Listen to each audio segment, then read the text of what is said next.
Get him. Go! Inside, please. Everyone inside. Is there anyone else? No, everybody's outside. Inside, thank you. Okay? We're okay, yeah.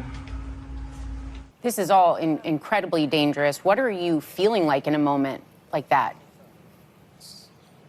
I feel for the people who live here, and you get an understanding of what it's like to live under the reign of those explosions, and these towns have completely emptied out. So yes, I was scared, but I also felt these people have been living like this. It is incredibly difficult and disconcerting. These areas are ghost towns. You don't see anybody moving anymore. Hey there, guys. Welcome to the channel. Do you guys realize how incredibly rare it is to watch crazy leftist propagandists actually correct or stand up to each other? It takes a lot. It takes an insane amount.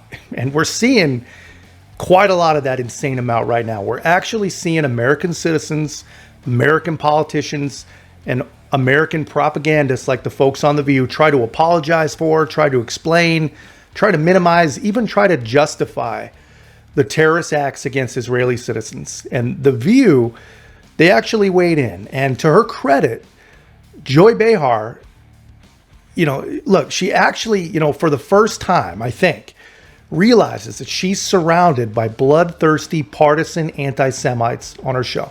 I mean, it should have been enough to wake her up when Whoopi Goldberg said that Hitler wasn't a racist.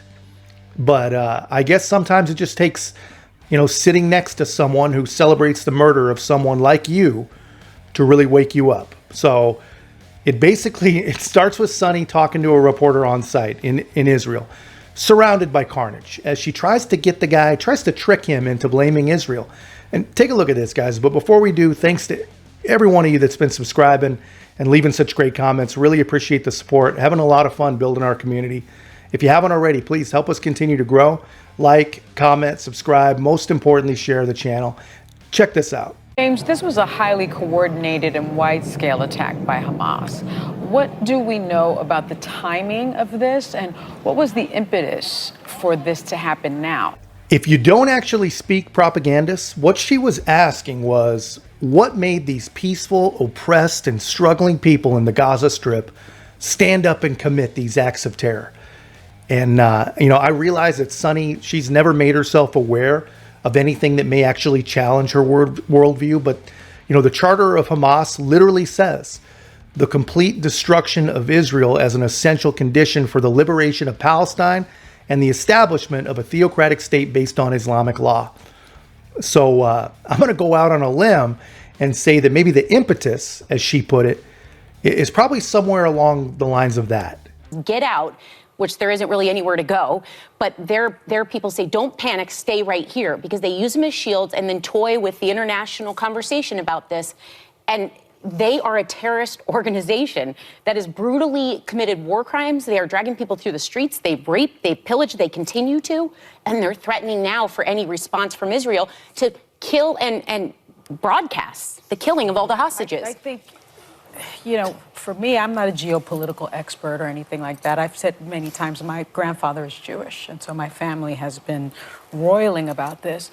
What is terrifying to me also is that there is so much anger on the Israeli side, arguably correctly so, because they've never seen this kind of massacre. So, guys, this is really, unfortunately, nothing new from the left. They don't usually openly admit that they don't understand geopolitics and have absolutely no clue what they're talking about.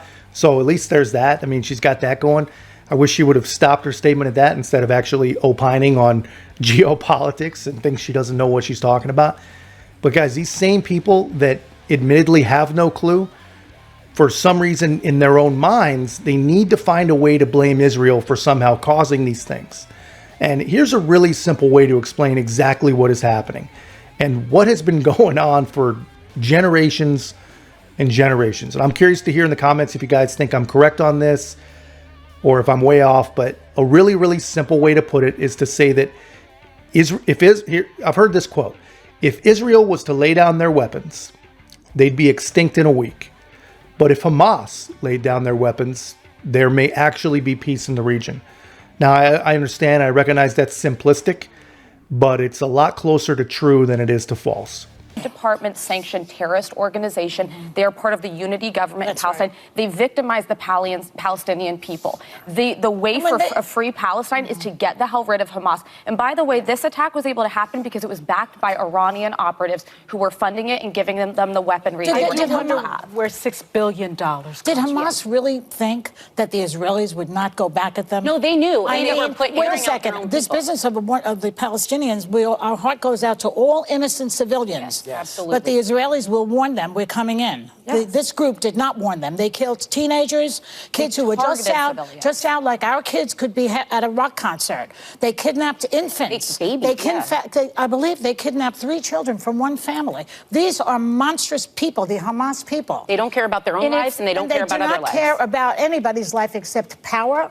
And so I would like to know who's behind this, because... So, I mean, I actually have to give her some credit. Joy Behar, not only sickened by what we're seeing in Israel, but she's got to be absolutely disgusted sitting there, hearing her, quote unquote friends accepting, apologizing, and literally justifying what terrorists have done. I mean, she's absolutely right. Israel has always sent warning, always been very, very, very careful about civilian casualties, right?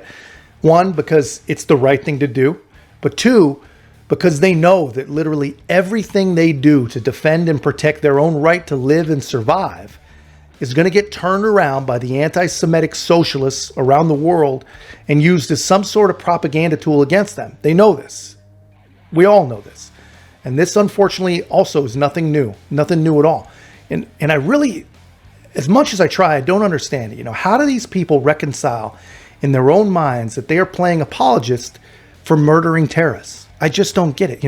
They're literally willing to sacrifice innocent Israelis at their own altar of wokeness so that they can virtue signal to other emotionally sick leftists?